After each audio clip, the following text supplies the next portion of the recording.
नमस्कार विद्यार्थियों, आज हम पढ़ेंगे धर्म के अंदर जो हमारा जो बिंदु होगा वो है धर्म और अहिंसा के बारे में हम अध्ययन करेंगे।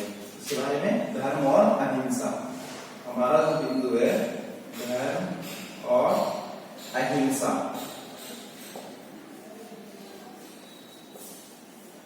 अब देखो, धर्म और अहिंसा के बारे में क्या बताया गया है हमारे इस पाठ्य पुस्तक के अंदर। ये चीज बताई गई है कि धर्म और अहिंसा का अटूट संबंध है, दोनों एक दूसरे से क्या है, अटूट संबंधित बताई गई है। और अहिंसा और धर्म दोनों के आधार तत्व, अहिंसा और धर्म के जो दोनों के आधार तत्व वो सेम है, जिसमें क्षमा,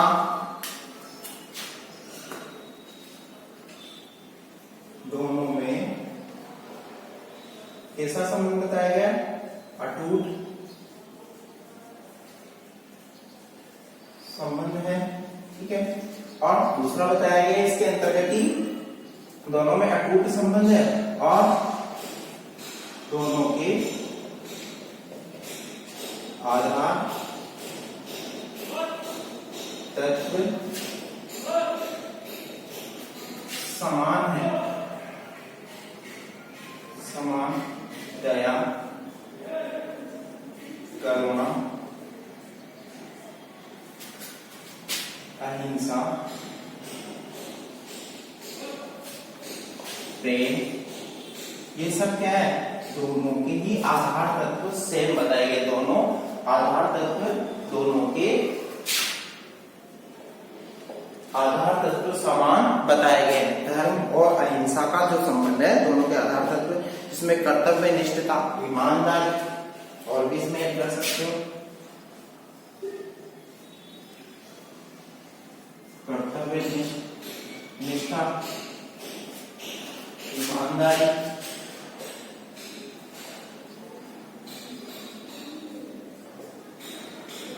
ये क्या है, दोनों की आधार तत्व सेम बताए गए, दोनों में ये तत्व सम्मिलित है, ठीक है। और दूसरी चीज धर्म के अंदर बताई गई कि इन मूल्यों के अभाव में, यानी इन तत्वों के अभाव में किसी भी धर्म का गठन संभव नहीं है। इन प्रमुख मूल्यों के अभाव में किसी भी धर्म का गठन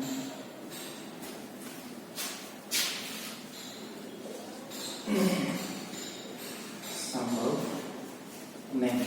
अब इन मूल्यों के अभाव में, कौन से इन मूल्यों के अभाव में कोई भी धर्म स्थापित नहीं किया जा सकता, उसके अंदर इन मूल्यों का होना आवश्यक है, तो ही उसे धर्म बताया गया है, ठीक है। तभी तो धर्म और अहिंसा दोनों एक दूसरे के पूरक है। और दूसरी चीज, धर्म का गठन संभव नहीं है। नैतिकता नियम को विश्व की आजकल जो बताया गया कि गोल्डन रूल, यानी नैतिकता का जो नियम बताया गया उसे गोल्डन रूल बताया गया है। मतलब धर्म के अंदर किसका होना आवश्यक है, नैतिकता का होना आवश्यक है। और जिस धर्म में नैतिकता है मतलब वो गोल्डन रूल के समान बताया गया, सुनहरे मतलब इस तरीके का उसमें नियम बताया गया कि इसका होना परम आवश्यक है। और सनातन धर्म में, किसमें, सनातन धर्म जो कि हिंदू धर्म है, सनातन धर्म में जो बताया गया है, सनातन धर्म में गोल्डन रूल कहा गया है। मतलब इस नैतिकता को सनातन धर्म के अंदर क्या बताया गया, गोल्डन रूल। नैतिकता को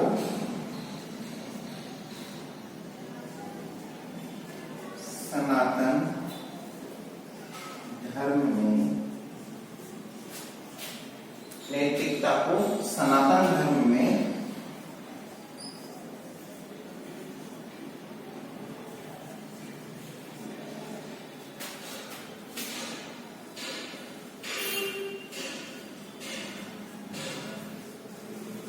मतलब नैतिकता को सनातन धर्म के अंदर क्या बताया गया, गोल्डन रूल, गोल्डन रूल बताया गया है।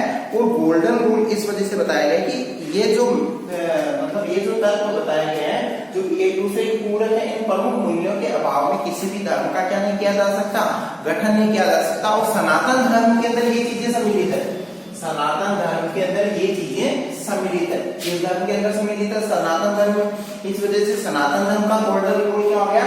ये तत्व सनातन धर्म के गोल्डन रूल की श्रेणी के अंतर्गत आते हैं। नेक्स्ट बिंदु धर्म और राष्ट्रीयता के बारे में अध्ययन करते हैं। धर्म और राष्ट्रीयता,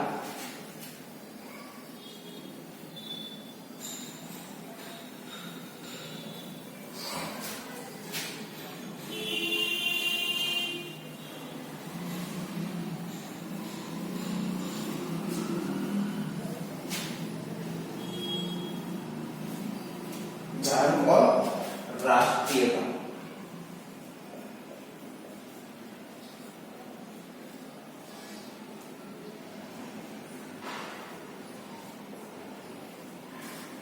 अब देखो धर्म और राष्ट्रीयता के बारे में क्या बताया गया है कि जब मनुष्य अपने कर्तव्य से विमुख होकर, जब मनुष्य अपने कर्तव्य से क्या हो जाए, अलग हो जाए, अपने कर्तव्य पालन से ही विमुख होकर पतित होता है, तो वह धर्म की मर्यादा का उल्लंघन करता है। मतलब धर्म और राष्ट्रीयता के अंदर बताया गया है कि मनुष्य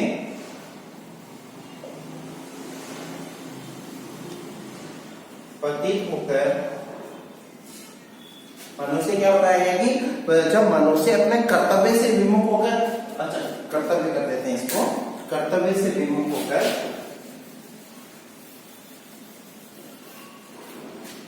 मनुष्य कर्तव्य विमुख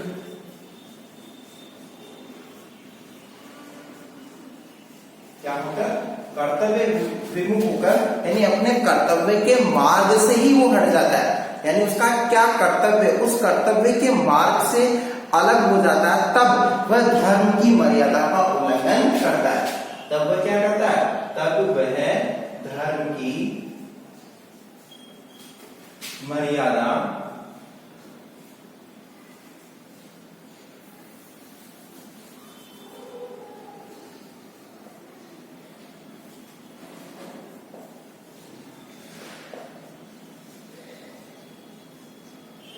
उल्लंघन करता है। मतलब जब वो अपने कर्तव्य मार्ग से विमुख हो जाता है तो वो किसका उल्लंघन कर रहा है? कर्तव्य मार्ग से उल्लंघन हो रहा है, तो वो धर्म की मर्यादा को ही भूल जाता है। मनुष्य किसकी मर्यादा को भूल जाता है? धर्म की मर्यादा को ही भूल जाता है, जो कि उसे ऐसा नहीं होना चाहिए। और दूसरी चीज इसमें बताएगी कि धर्म विमुख अनैतिक व्यक्ति कहलाता है। और धर्म विमुख व्यक्ति क्या कहलाता है? जो मनुष्य धर्म विमुख होगा,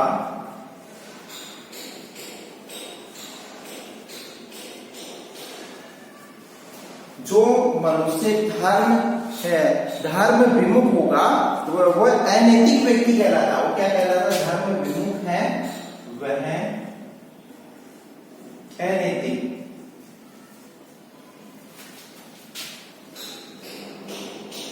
अनैतिक व्यक्ति होता है।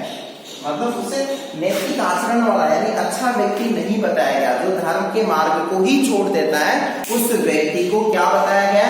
धर्म विमुख व्यक्ति होता है वो, और उसे अनैतिक व्यक्ति बताया गया। मतलब अच्छा व्यक्ति नहीं बता के बिल्कुल यानी लो कैटेगरी वाला व्यक्ति उसको बताया गया है। और ये भी बताया गया कि निजी मान्यताओं की आड़ लेकर जब कोई व्यक्ति क्या करता है? निजी मान्यताओं की आड़ लेकर जब कोई व्यक्ति क्या कर रहा है कि निजी मान्यताओं की आड़ लेकर जब कोई व्यक्ति क्या करने लग जाता है कि इस तरीके से करने लग जाता है कि वह वर्ग आदेशित करने का प्रयास करता है, यानी वो वर्ग को क्या करना, आदेश देना प्रारंभ कर देता है अपनी खुद के निजी स्वार्थों को लेके, और किसी को आदेश कर रहा है कि तुम्हें ये काम करना, वो काम करना, मैं जो कह रहा हूं वो श्रेष्ठ कार्य है, वो तुम्हें करना है। तो इस तरीके से वो वर्ग अपनी निजी मान्यताओं की आड़ लेकर जब कोई व्यक्ति आदेशित यानी वर्ग आदेशित करने का प्रयास करता है, तब निश्चय ही समाज के विकास का मार्ग अवरुद्ध होता है।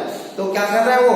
निश्चय ही समाज के मार्ग में बाधा उत्पन्न कर रहा है। जब व्यक्ति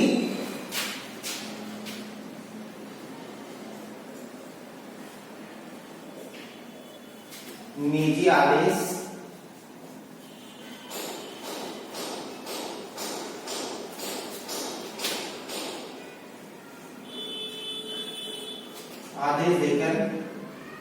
निजी आदेश देकर व्यक्ति क्या करता है कि जब निजी आदेश देता है व्यक्ति वर्ग को, किसी वर्ग को वर्ग आदेशित करने का प्रयास करता है, तब वह निश्चय समाज के विकास का मार्ग अवरुद्ध कर देता है। निजी आदेश देकर व्यक्ति वर्ग को, तब वह समाज में क्या कर रहा है, वो समाज में मार्ग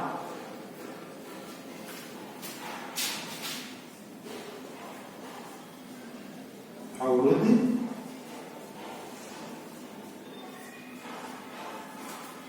निजी आदेश देकर व्यक्ति वर्ग को, तब वह समाज में मार्ग अवरुद्ध करने का, यानी किसी वर्ग को वो अपने निजी स्वार्थों को अपने निजी स्वार्थों का हित साधते हुए आदेशित कर रहा है किसी वर्ग विशेष को, तो वो अपने लिए क्या कर रहा है, वो समाज के लिए मार्ग के अंदर बाधाएं उत्पन्न करने लग जाता, बाधाओं को उत्पन्न। और धर्मानुसार आवरण तभी संभव है, धर्मानुसार आवरण कब संभव है कि जब मनुष्य अपने मन के दुराग्रहों को छोड़े। मनुष्य के द्वारा धर्म अनुसार आचरण का बताया गया, जब मनुष्य अपनी कुटिल कुंठा को क्या करे, उसका त्याग करे, तभी वह व्यक्ति क्या कहलाएगा, तभी वह व्यक्ति क्या कर रहा है, समाज के मार्ग, समाज के अंदर एक अच्छा संदेश पहुंचाने की कोशिश करेगा।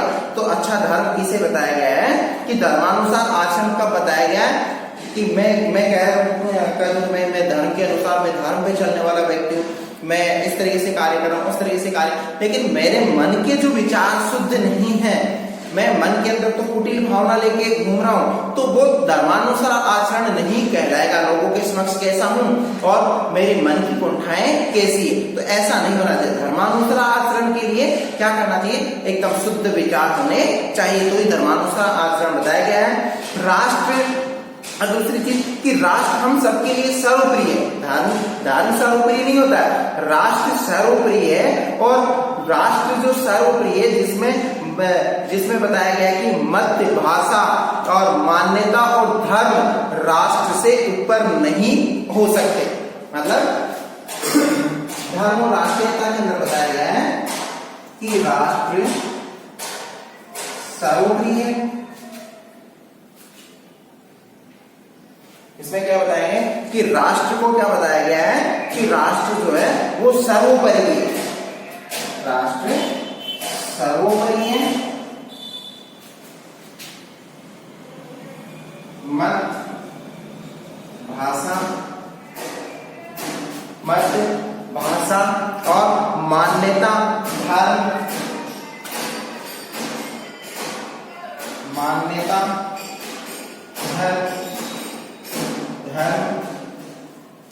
यह सब राष्ट्र से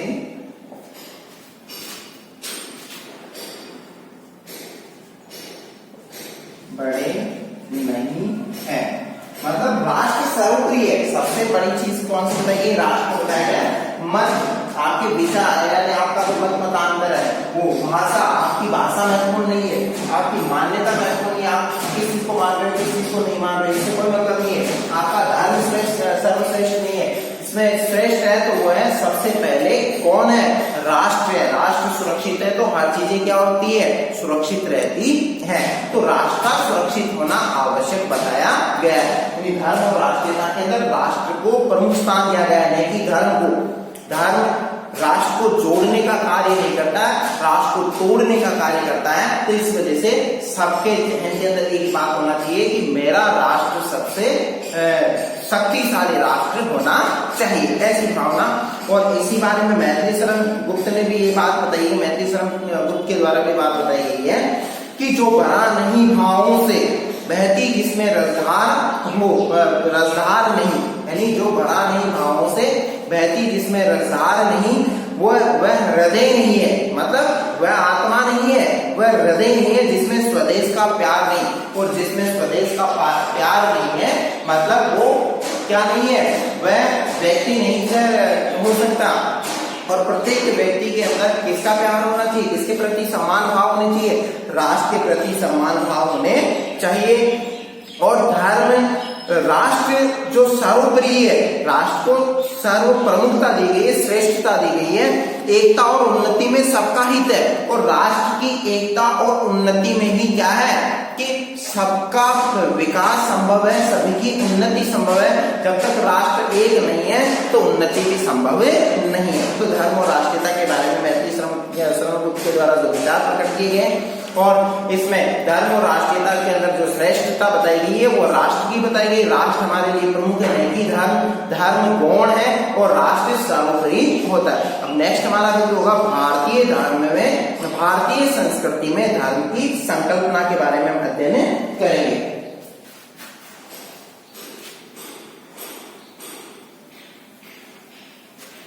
इसमें देखो कि भारतीय संस्कृति में धर्म की जो संकल्पना बताई गई इसके बारे में हम अध्ययन करते हैं कि क्या बताया है।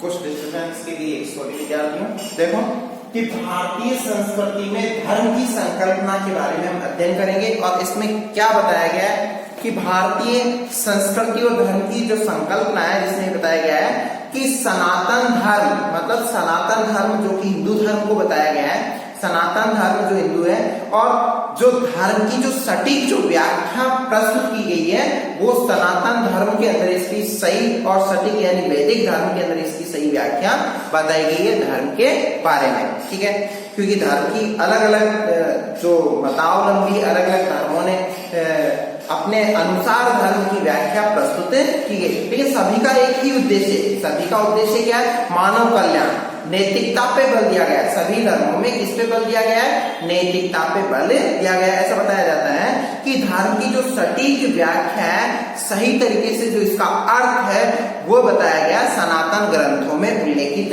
है। धर्म की सही व्याख्या, सही व्याख्या सनातन धर्म, इसमें बताया गया सनातन धर्म उल्लेखित। देखो धर्म की सही व्याख्या सनातन धर्म में उल्लेखित बताई गई है। इसकी जो सटीक जो व्याख्या है वो इसके अंदर बताई गई है, सनातन धर्म के अंदर की इसकी सही व्याख्या बताई गई है। और जिसका आशय क्या बताया गया है, जिसमें धृत धातु है, मतलब इसकी जो व्याख्या बताई गई है धर्म के अंदर किसको लिया गया है, धृत धातु। संस्कृत के अंदर इसको क्या है, धृत धातु। धृत क्या बताया गया, धातु है। ठीक है, अब धृत धातु संस्कृत में धर्म शब्द है, मतलब संस्कृत में इसको क्या बताया गया है, संस्कृत की धृत धातु, और संस्कृत में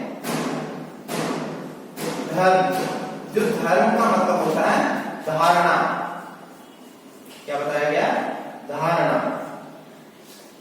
धर्म का क्या बताया गया, धर्म का अर्थ संस्कृत में क्या बताया गया, धारणा, सॉरी धारणा, धारणार्थ बताया गया है। और धारणार्थ जो बताया गया है संस्कृत के धारणार्थ से बना है धर्म धातु, जो संस्कृत के अंदर किससे बना है, संस्कृत का धर्म धातु। और इस जो कि धर्म मतलब इसमें ऐसा है कि धृत धातु जो कि संस्कृत में धर्म को क्या कहते हैं, धारणार्थ कहते हैं। धर्म को क्या कहते हैं, धारणार्थ कहते हैं। यानी धर्म शब्द का जो अर्थ हो गया वो किस तरीके से हो गया, धारणार्थ हो गया। और धर्म का पश्चिमी भाषा में कोई यानी तुल्य शब्द यानी इसके समान शब्द नहीं है, मतलब पश्चिमी भाषा में धर्म का कोई समान शब्द भी नहीं बताया गया है और पश्चिमी भाषाओं में तुल्य शब्द नहीं है बहुत। और भारतीय संकल्पनाओं में धर्म जो बताया गया, धर्म केवल लौकिक धर्म नहीं है। भारतीय भाषाओं के अंदर धर्म को लौकिक धर्म नहीं माना गया। भारतीय भाषाओं में धर्म को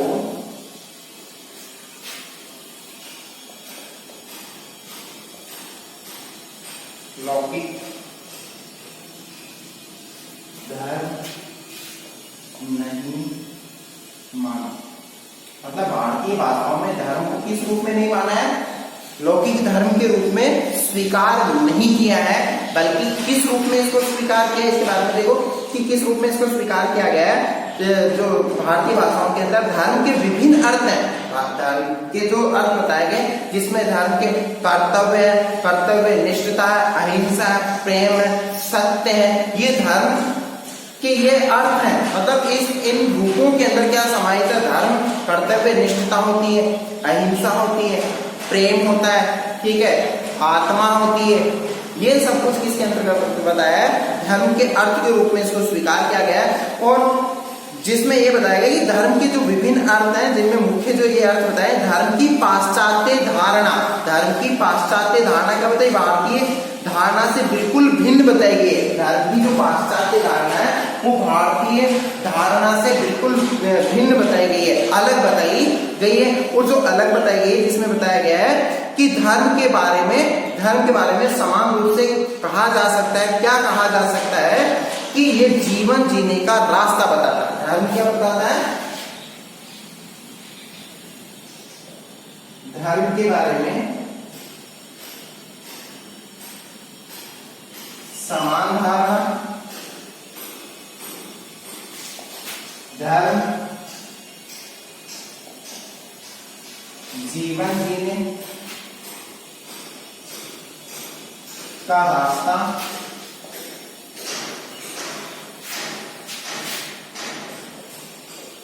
बताता है।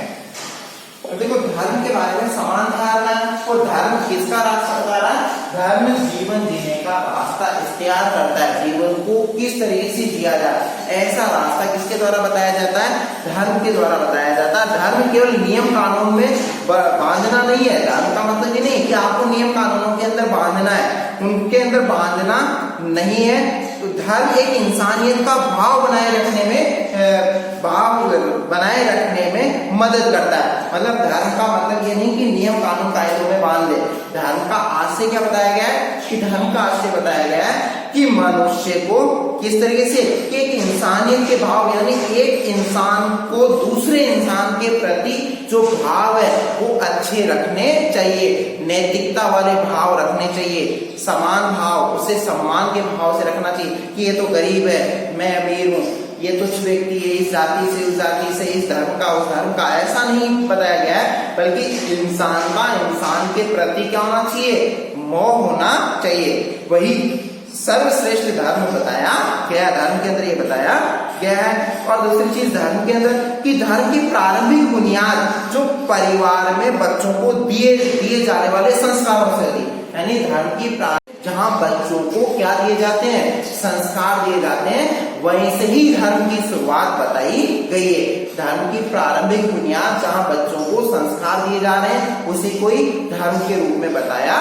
गया है। इसमें यानी भारतीय संस्कृति और धर्म की संकल्पना के अंदर जो बताया गया है, जिसमें कि जो धर्म की जो प्रारंभिक जो अवस्था, प्रारंभिक जो बुनियाद है, वो कहाँ से रखी गई है? वो रखी गई है कि बच्चों को परिवार में दिए जाने वाले संस्कारों से बताया गया है। और ऋग्वेद में भी ये चीज बताएगी कि ऋग्वेद में क्या कहा गया है कि अद्वितीय ब्रह्म सत्य एक है, यानी ब्रह्मा और सत्य दोनों क्या बताए गए? एक बताया गया, अद्वितीय, मतलब उनका कोई आकार प्रकार नहीं है। और सनातन धर्म व वैदिक धर्म को विश्व का प्राचीनतम धर्म बताया गया। सनातन धर्म, वैदिक धर्म,